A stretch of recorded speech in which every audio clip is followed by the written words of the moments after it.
로마서 6장 1절부터 4절까지입니다. 그런즉 우리가 무슨 말을 하리요? 은혜를 더하게 하려고 죄에 거하겠느냐? 그럴 수 없느니라. 죄에 대하여 죽은 우리가 어찌 그 가운데 더 살리요? 무릇 그리스도 예수와 합하여 세례를 받은 우리는 그의 죽으심과 합하여 세례를 받은 줄을 알지 못하느냐? 그러므로 우리가 그의 죽으심과 합하여 세례를 받음으로 그와 함께 장사되었나니 이는 아버지의 영광으로 말미암아 그리스도를 죽은 자 가운데서 살리심과 같이 우리로 또한 새 생명 가운데서 행하게 하려 함이라. 아멘. 기도하겠습니다. 하나님을 믿노라 말하지만 우린 늘 나에게서 보는 건 죄밖에 없습니다. 이 죄의 문제 속에서 우리가 예수 그리스도를 또 어떻게 바라봐야 되고 우리에게 주어진 은혜가 어떤 것인가를 알게 하시고 늘 우리의 마음에 그 주님의 은혜와 그 사랑만이 남아있게 해주시옵소서. 예수님 이름으로 기도합니다. 아멘. 오늘도 믿음과 죄의 그 문제에 대해서 좀 같이 생각해 보려고 합니다. 현대교회가 죄에 대한 이야기가 사라졌다 이런 말도 많이 듣게 되지만은 이 사실 그 신자로서 죄에 대한 문제를 바르게 이해를 하지를 못하면은 신앙의 어떤 방향에 굉장한 혼란이 오게 되어집니다. 그렇기 때문에 신자에게 있어서 죄를 어떻게 이해를 해야 될 것인가, 이건 바른 신앙을 위해서 정말 필요한 그러한 문제라고 생각이 됩니다. 우리가 많이 들을 수 있는 말이 신자가 예수를 믿으면, 믿음이 있으면 죄를 짓지를 말아야 된다. 그런 생각들, 또 그런 말들을 많이들 합니다. 완벽히 죄를 짓지는 못한다 할지라도 죄를 짓지 않으려고 예를 써야 되고, 그렇기 때문에 뭔가 조금씩 달라져 가는 것, 다른 말로 성화라고 하죠.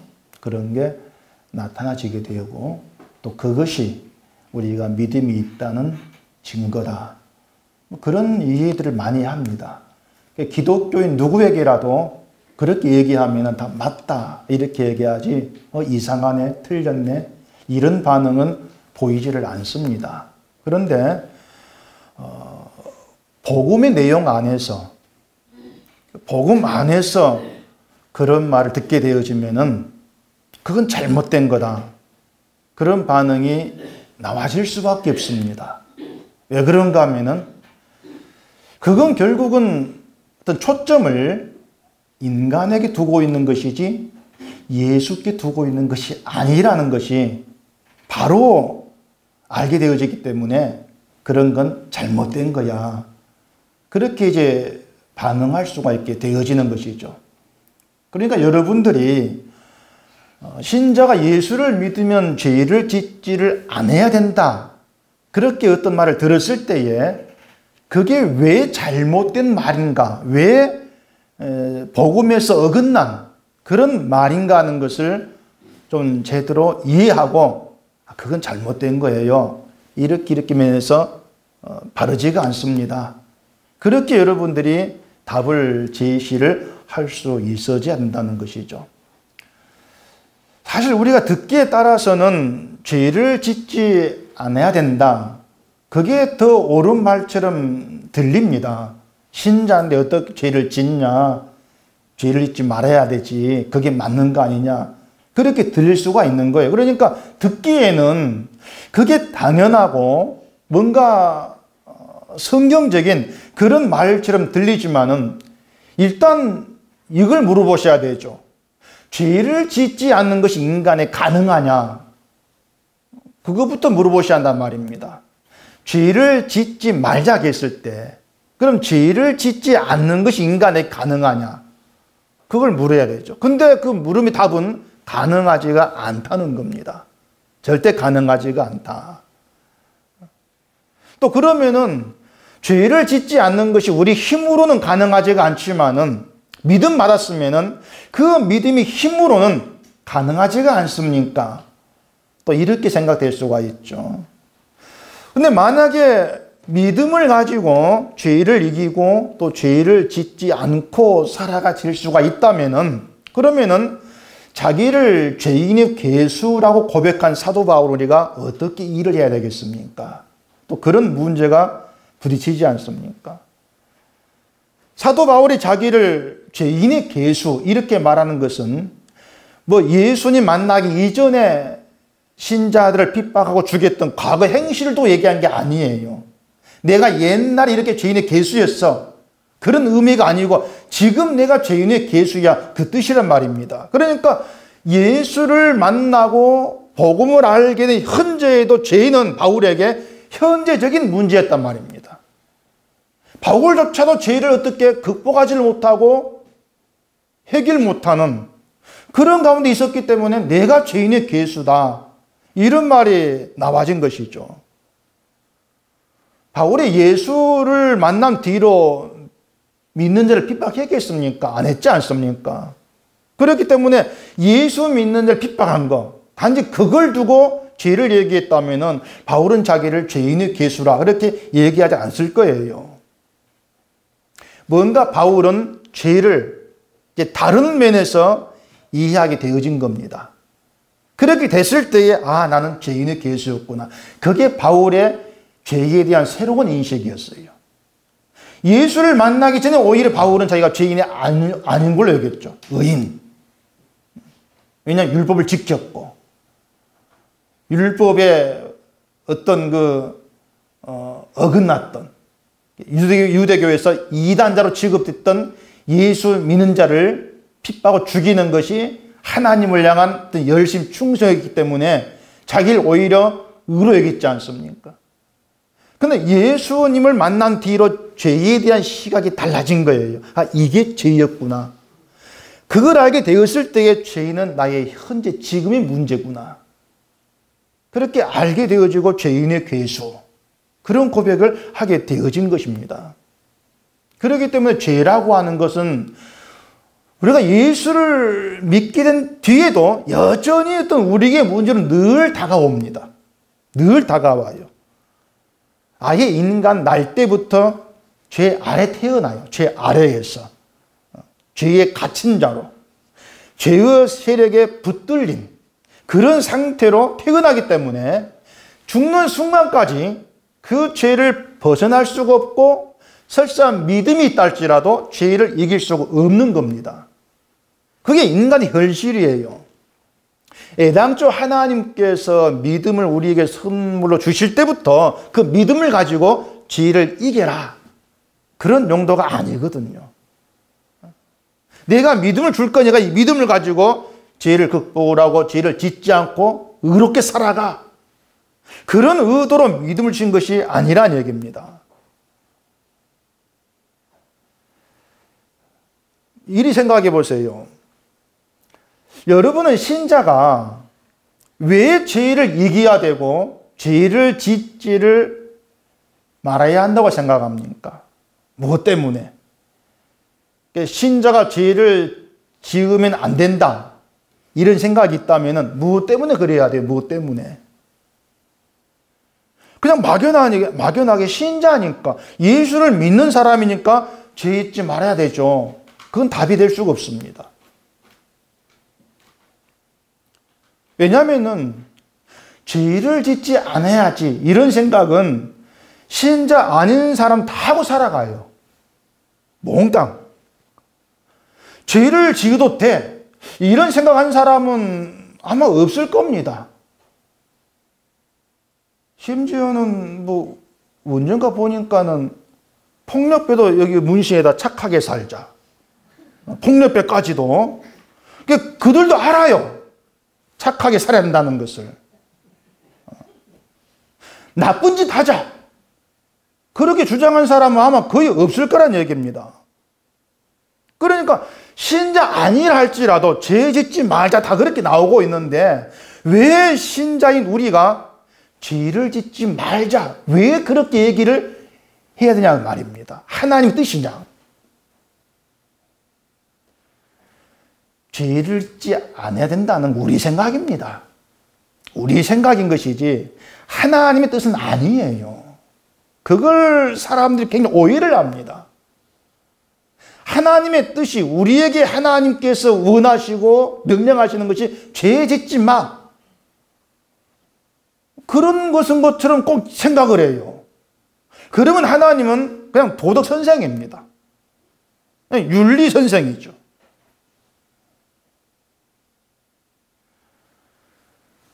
죄를 짓지 않는 인간 되게 하는 것이 하나님의 목적이고 뜻이었다면요, 하와가 선악과를 먹을 때부터 하나님이 조치를 했어야 됐죠. 어떻게든지 간에 죄 안 짓게 했어야 됐죠. 근데 하나님은 인간의 죄를 범하는 그냥 두고 보시는 겁니다. 이미 성경 첫 출발 창세기 때부터 인간을 향하신 하나님의 어떤 뜻과 또 인간을 세워서 하나님이 이루고자 하신 어떤 일들, 그 목적, 그 방향이 인간이 죄를 짓지 않게 하는 데 있다가 아니라는 거예요. 그 분명 결론이란 말입니다. 근데 이것이 하나님이 인간을 죄에 방치했다거나 죄를 지어도 용납해 준다 이런 의미로는 이해하시면 안 돼요. 왜 그런가 하면은 하나님 분명히 죄에 대해 심판을 했습니다. 따라서 죄를 방치하는 그런 하나님도 아니고 죄를 그냥 괜찮아 용납하는 그런 하나님도 아닌 거예요. 다만 인간이 죄 짓는 그 방향으로 가는 걸 허용하신 가운데에서 하나님이 이루시는 일이 따로 있다는 거예요. 거기에 초점을 둬야 한다는 겁니다. 자, 말씀드린 대로 신자는 죄를 짓지 않아야 돼 이렇게 했을 때에 그 말의 초점이 어디로 향해 있겠습니까? 인간입니까? 하나님입니까? 인간은 죄를 짓지 말아야 돼. 그 방향은 인간을 향해 있습니다. 그러니까 죄를 짓지 말자 거기에 담긴 의도가 뭐냐면은 죄를 짓지 않는 깨끗하고 거룩한 인간이 되자 이게 담겨 있는 거예요. 성과도 마찬가지입니다. 달라지고 변화해가지고 좀 더 지금은 나은 깨끗하고 거룩한 그런 인간이 되어보자. 결국은 나를 향해 나에게 초점을 두고 있는 말이죠. 거룩하고 깨끗한 인간이 되어야 죄를 짓지 않아야만이 하나님께 영광이 되지 않느냐. 근데 그게 바로 죄예요. 그 자체가. 그러니까 죄를 짓지 말자. 그래서 좀 더 바른 깨끗한 그런 인간이 되자. 이것 자체가 죄란 얘기입니다. 근데 누가 그걸 죄라 얘기겠습니까? 죄를 짓지 말자고 하는데 신앙적으로 도덕적으로 굉장히 바른 말로 이렇게 들릴 수밖에 없는 거예요. 근데 말씀드린 것처럼 죄 짓지 맙시다. 이 말은 인간을 향해 있어. 초점이 인간을 향해 있기 때문에 내가 뭔가 되고자 하는 거. 그게 초점이기 때문에 그게 죄라는 겁니다. 자체가. 그렇기 때문에 재밌는 게 뭐냐면요. 죄 짓지 말자 그러면 실상은 죄를 짓고 있는 거예요. 이해하시겠습니까? 오늘 본문 1절, 2절 보면 이렇게 얘기합니다. 그런즉 우리가 무슨 말을 하리요? 은혜를 더하게 하려고 죄에 거하겠느냐? 그럴 수 없느니라. 죄에 대하여 죽은 우리가 어찌 그 가운데 더 살리요? 자, 거기 보면 죄에 대하여 죽은 우리가 이렇게 나오죠. 죄에 대해 죽었다. 이 말이 신자는 죄에 대해 죽은 자이기 때문에 더 이상 죄 가운데 살면 안 된다. 그런 뜻으로 다가옵니다. 한마디로 말해서 죄에 대해 죽었으니까 죄를 짓지를 말아야 되지. 이렇게 이해하기 쉬운 거예요. 죄 가운데 살고 죄를 짓는 것은 죄에 대해 살았기 때문이고 반대로 죄에 대해 죽었다면은 죄를 짓지를 않아야 된다. 그렇게 여기거든요. 근데 바울은 그런 의도로 얘기한 게 아닙니다. 자, 죄에 대해 죽었다. 이 말이 무슨 뜻인가 하면은요, 바울은 이것을 세례와 연결해서 얘기를 해요. 뒤에 3절 보시면은, 무릇 그리스도 예수 합하여 세례를 받은 우리는 그의 죽으심과 합하여 세례를 받은 줄을 알지 못하느냐. 이렇게 얘기하죠. 자, 그리스도 예수 합하여 세례를 받았다. 세례라고 하는 것은 예수님과 연합되는 것. 예수님과 함께 되어진 이 뜻입니다. 세례라는 것은 내가 주께 연합된다. 그러니까 바울은 예수 그리스도와 합한 것을 예수님의 죽으심에 합해진 것, 거기에 내가 함께 있는 것, 그렇게 얘기를 하고 있는 거예요. 그러니까 세례라고 하는 의미가 뭐냐면은 내가 예수님의 죽으심에 연합되었어. 그러니까 예수님 홀로 죽으신 건 나도 거기 같이 동참돼 같이 죽었어. 이 뜻으로 세례를 받은 거예요. 주님과 더불어 죽었다.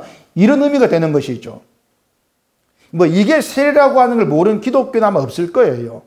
근데 그걸 충분히 이해하고 받아들이는 건 사실 쉽지가 않습니다. 무엇보다 예수님의 죽으심에 합하여 세례를 받았다고 하지만 이건 뭐 실제로 어떤 죽은 게 아니지 않습니까? 내 몸이 죽은 게 아니잖아요. 그냥 교리적인 문제, 그냥 그런가 보다. 이렇게 받아들이는 것이 아마 일반이라고 볼 수가 있습니다.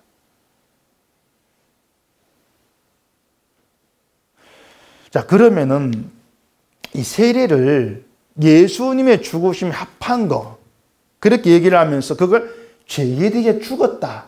이렇게 말하는 의미가 뭐냐면요. 자, 앞서 말한 대로 죄에 대해 죽었다고 하는 것이나 예수님의 죽으심에 합하여 세례를 받았다고 하는 것을 죄를 짓지 않게 된 거. 그렇게 해석을 한다면은 세례받은 다음에는 죄를 짓지 않아야 돼요. 근데 현실은 그렇지 않지 않습니까?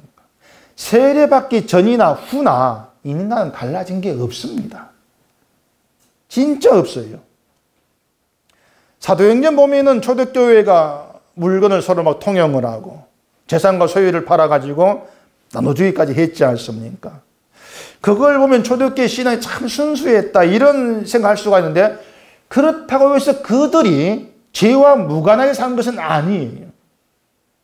그때나 지금이나 사람이 달라진 건 없는 거예요.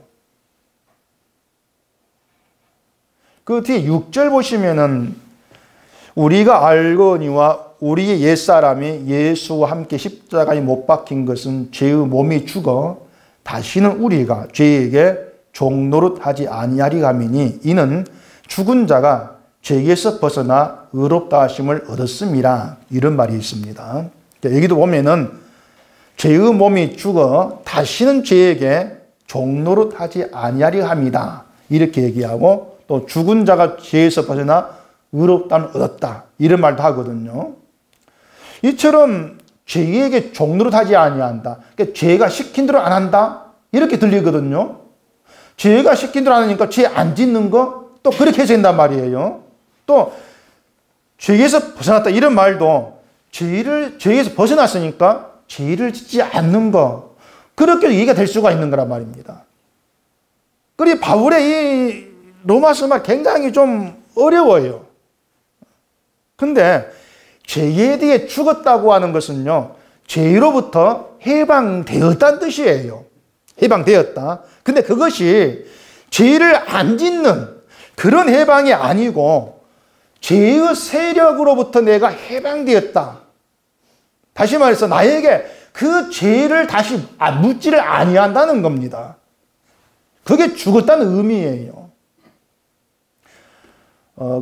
우리나라 형법에 보면, 형사법에 보면은요, 죄를 지은 피의자가 사망했을 때에는 그 검사가 공소권 없음, 선고를 내립니다. 공소권이 없다는 것은 죄를 물을 대상이 죽어서 없어졌기 때문에 죄를 물을 때가 없다는 거예요. 그래, 공소권 없으면 이렇게 내리는 겁니다. 피의자 죽었으니까. 피의자는 죽음으로 인해서 죄로부터 자유로워지죠. 그 옛날 노무현 대통령도 막 이런저런 문제 터져가지고 주위 사람들이 막 걸려고 하니까는 자살하면서 그 죄가 싹 묻혀지지 않습니까? 공소가 없으므로. 그러니까 죄에 대해 죽었다는 것이 죄를 묻지를 않는다. 그런 의미가 된단 말입니다. 죄가 없어지거나 죄를 짓지 않게 되었어 이 뜻이 아니고 죄로부터 자유하게 되었다. 죄의 세력으로부터. 그렇기 때문에 죄의 삭신, 사망이 나에게 어떤 대가로 오지를 아니한다는 거예요. 사망에서 자유케 된 것이죠. 그래서 세례를 받는다고 하는 것은 내가 죄를 책임져야 되는 것이 아니고 죄에서 해방된 세계, 그게 예수님의 세계죠. 그 세계가 들어갔습니다. 주님이 죽으신 그 앞에서 그 의미가 세례 받은 거예요. 그걸 두고 주님과 함께 죽었다. 그렇게 얘기를 한다는 얘기입니다. 그래서 믿음이 뭔가 하면은 내가 예수님과 연합되어서 죄에서 해방된 은혜의 세계에 들어와 있습니다. 이걸 믿는 거, 그게 믿음이에요. 그 은혜 안에서 나아가 내가 어떤 죄의 사망이 없다는 거죠. 죄의 세력은 우리를 사망으로 끌어갑니다. 근데 죄에 죽었기 때문에 더 이상 사망에 붙들리지가 않는 거예요. 죄의 종 노릇하지 아니하는 것도 죄에 끌려가지 않기 때문에 사망으로부터 내가 해방되었어. 벗어났어. 나는 이미 은혜의 세계에 들어왔어. 이러한 의미가 되어진다는 얘기입니다. 그러니까 이것이 우리에게 얼마나 크나큰 은총의 세계를 지금 얘기하고 있냐고 하는 것이죠. 예수님으로 인해서 주님의 의의 세계에 들어와 있다는 거죠. 더 이상 죄로 인해서 내가 지옥 갈까 그런 불안이 없는 것, 아예 의의 안에 들어와 있는, 그게 신자에게 주어진 세계란 얘기입니다. 그게 생명의 세계고요. 그러니까 세례받은 것은 내가 주님과 합했다는 것이고 예수님에게 일어난 그 모든 일이 나의 일이 된 것이죠. 그래서 주의 부활이 내 부활이 된 것이고 그걸 믿는 거예요, 우리는요. 그러니까 믿음이라고 하는 것은 그 주님으로 인해서 일어난 그 일을 믿는 것이지 어떤 내가 믿음 받아가지고 죄를 이기거나 안 짓거나 그런 취지에 주어진 그렇게 행하라고 주시는 믿음이 아니란 얘기입니다. 우리 죄를 대신해서 십자가에 죽으신 것도 우리 죄에 대해 예수님이 저주를 받아 죽었다 이렇게 간주하지 않습니까? 그렇기 때문에 예수 그리스도 안에서는 심판이 없는 거예요. 죄의 삭신 사망도 없다 그 말입니다. 이미 죄의 심판을 받은 것으로 간주해 버리는 거예요. 주님이 죽으심으로 인해서. 그리고 예수의 부활이 나의 부활이 되어진다. 그 은혜의 세계를 죄에 대한 잘못된 이유로 말하면 놓쳐버리는 얘기입니다. 바울은 그 은혜의 세계를 좀 보라는 것이에요. 그리고 그걸 누리라. 그 은혜의 세계를 기뻐 감사하라. 그게 믿음의 세계라고 하는 것이죠. 그래서 믿음의 세계라고 하는 건 내가 죄를 지를 안 해야 되지, 내가 어떤 의를 행해야 되지, 내가 이걸 해야 되지, 그게 없는 세계란 말입니다. 근데 지금의 기독교는 그걸 믿음을 잘못 이해를 해가지고 믿음 안에 있으면은 죄도 안 짓고 의를 행하고 좋은 일도 하고 뭣도 하고 이렇게 바꿔버리지 않습니까? 그러다 보니까 믿음 안에 있으면서도 뭔가 하지를 못하면은 믿음이 없는 것처럼 불안해지고 난 믿음이 없는 건가? 잘못된 것인가? 스스로를 늘 불안하지 않습니까? 은혜 안에 들어와 있는데 생명이 들어와 있는데 그걸 누리지를 못하고 놓쳐버리는 거예요. 바울이 볼 때 그게 답답했던 것이죠.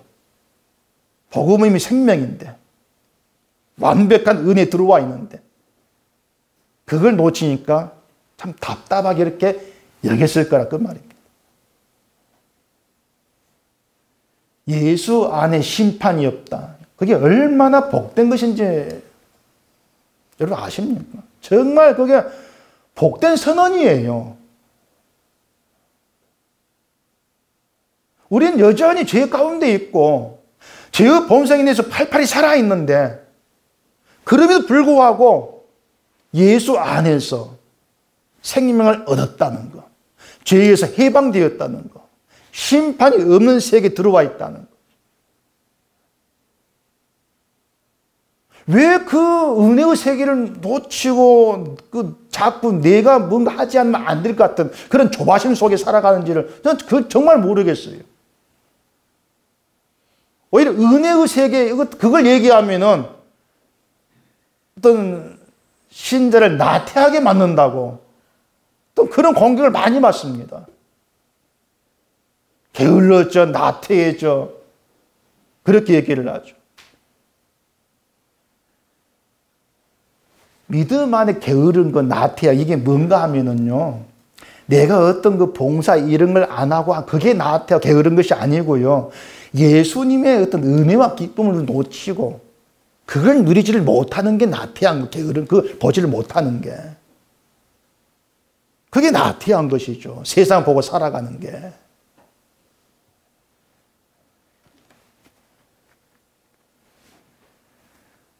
근데 우리의 운명이 얘기한 대로 죄 아래 태어났다.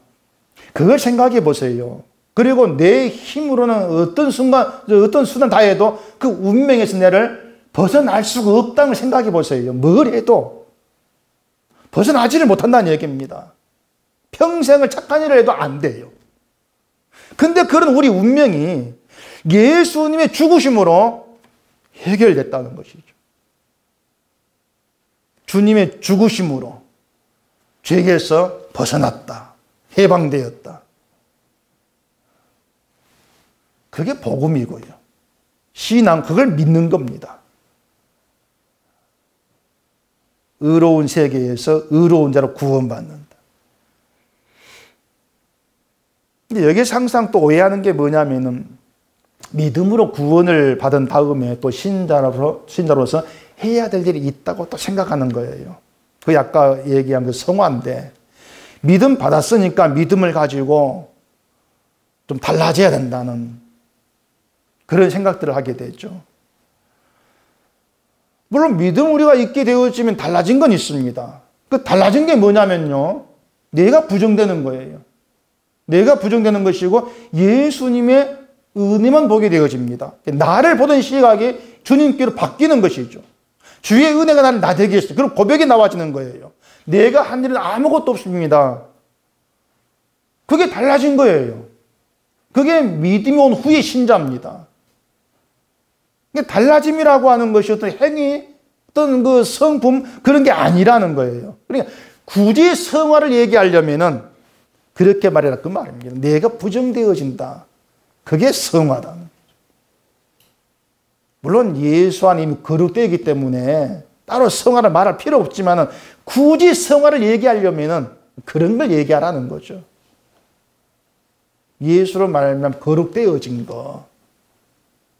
그래서 예수 안에서 주님의 은혜를 보게 되어진 거. 그렇게 보라는 거예요. 근데 대개들은 믿음이 오기 전에 나쁜 사람이었는데 믿음이 온 후에는 착한 사람이었다. 그렇게들 얘기를 많이 합니다. 그건 잘못된 거예요.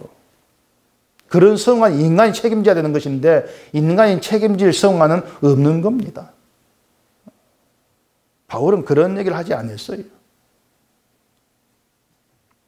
믿음은 인간으로 향한 초점이 하나님으로 그 방향이 바뀌는 거라겠어요. 또 내 행함과 실천에 초점을 뒀다면은 예수 그리스도의 은혜에 초점이 향하는 겁니다. 그게 믿음의 시각이에요. 하나님으로 방향이 바뀌게 되면 내게 보이는 것은 예수님으로 인한 은혜와 사랑이고 내가 주님으로 인해서 그 은혜와 사랑 세계에 들어와 있다는 깨닫게 되어지고 그로 인해서 감사하게 되어져요. 그게 은혜가 왕노릇하는 것입니다. 그리고 은혜가 왕노릇한다고 해서 그 은혜로 죄를 이겨낸다 그런 생각들을 다 하지를 마세요. 다시 말하지만 죄의 본성은 여러분 죽는 순간까지 그대로입니다. 달라지지 않습니다. 죄의 본성이 그대로이기 때문에 죄가 늘 드러나지는 것은 당연한 거예요. 그런데 은혜가 왕노릇하는 신자는 자신에게 드러나지는 그런 죄를 보면서 죄의 후손으로 태어난 내 본질을 보게 되어져요. 그러면서 내 죄의 본질 속에서 주와 합해서 죄에 대해 죽고 예수님의 부활에 참여하게 된 것, 그 은혜가 놀라움으로 감격함으로 다가오죠. 평생도록 그 은혜를 감사하고 기뻐하는 길을 가게 되어지는 거예요. 그게 믿음의 세계입니다. 1절 보시면은 그런즉 우리가 무슨 말을 하리요? 은혜를 더하게 하려고 죄에 거하겠느냐? 이런 말이 있는데 바울이 한 말이 뭐냐면은 은혜를 얘기하니까 그럼 은혜를 많이 깨달으려면은 죄를 더 지으면 되겠네. 이런 반말을 하더라는 거죠. 그런 말을 말라는 거예요.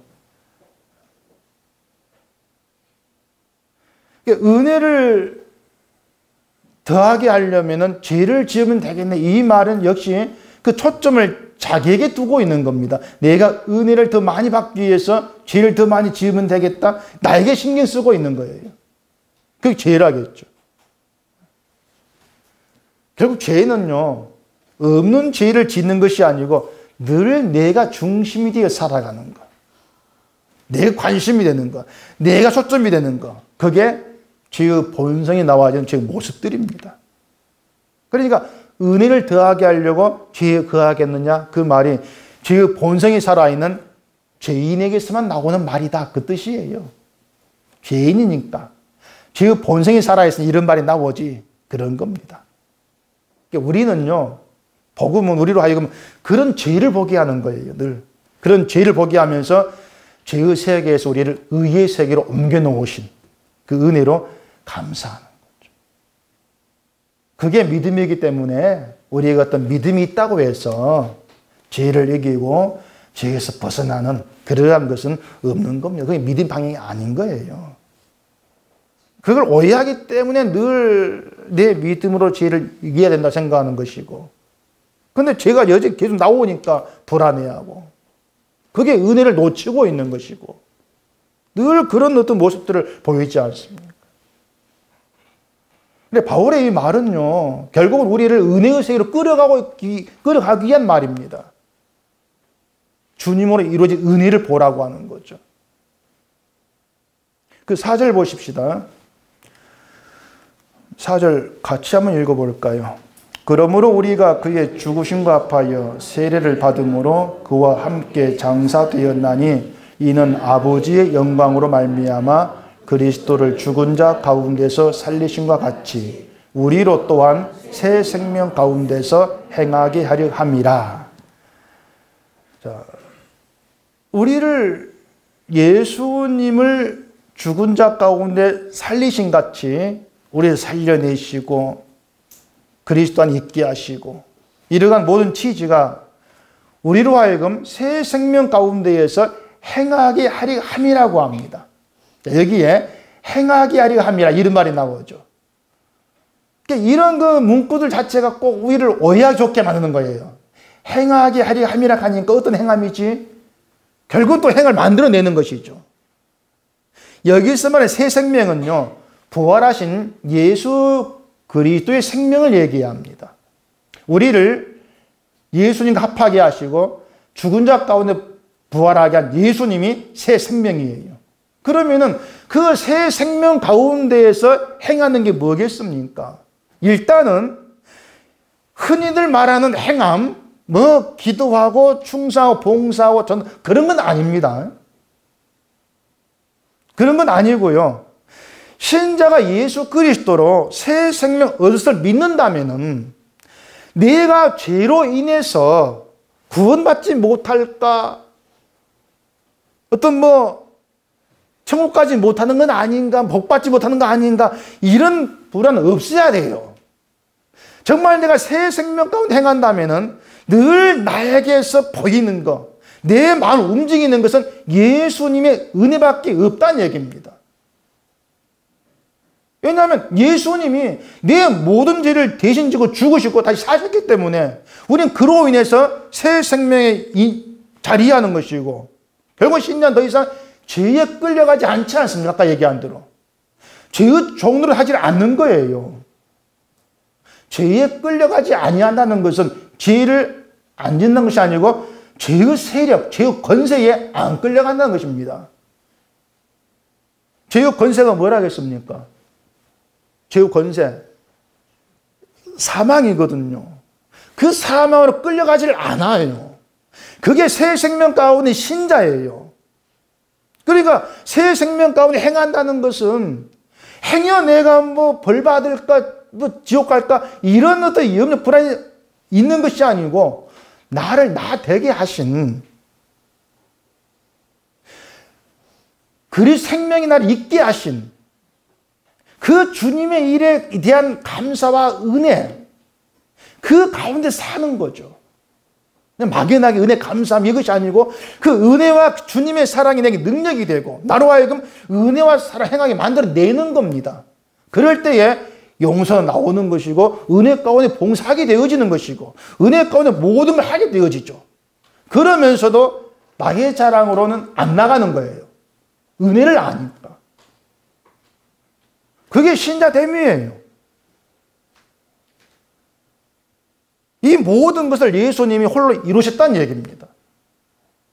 우리의 믿음은 그 예수님이 이루신 그 일을 믿는 거죠. 예전엔 교회에서 열심을 내지 않으면 뭔가 안 하면 죄다 생각했는데 새 생명 가운데 행하게 되어지면 예수님이 이루신 은혜의 일들 내가 믿지 아니하게 죄구나 알게 되어진단 말입니다.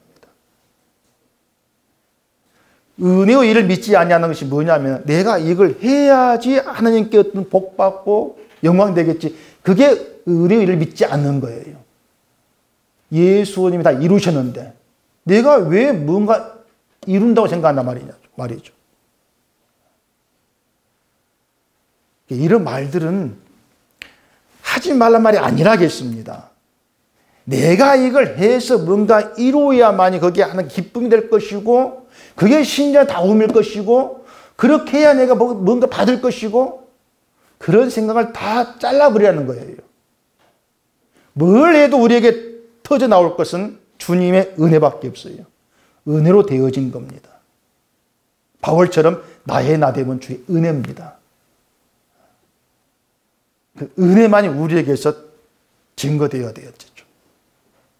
그게 새 생명 가운데 사는 것이고 행하는 것이고 신자로서 그리스도를 믿는 믿음에 거하는 모습이란 얘기죠.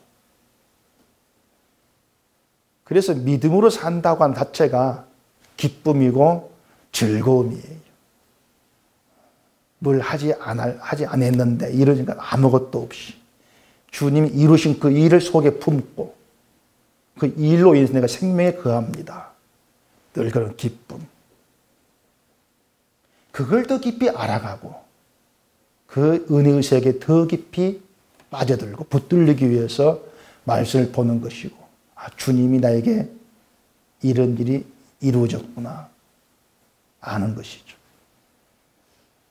여러분 평생에 이처럼 예수님으로 이루어진 것이 뭔지 늘 거기에 마음을 두시고 주님의 일에 이미 이루신 일에 아무것도 보태려고 하지 마시고 예수님이 이루신 그 일만 붙잡고 살아가십시오. 전혀 부족함이 없습니다.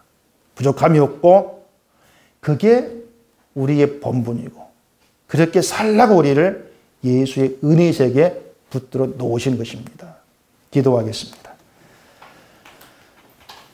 우리 아버지 하나님, 늘 믿음을 말하고 예수를 말하면서도 주님께서 십자가에 이루신 그 은혜의 일들을 놓쳐버리고 나에게 초점을 두면서 불안해하고 염려할 때가 많이 있습니다. 우리가 예수 그리스도 안에 거하고 새 생명을 누린 자로 주 안에 있다는 이 자체가 우리에게는 이미 완성이고 버틸 것이 없는 것임을 알게 하시고 우리 평생에 주님이 이루신 그 일로 감사함이 있고 기쁨이 있고 그 은혜가 늘 나의 심령 속에 샘솟듯 터져나오는 그런 믿음의 길로만 갈 수 있도록 저희를 붙들어 주시옵소서.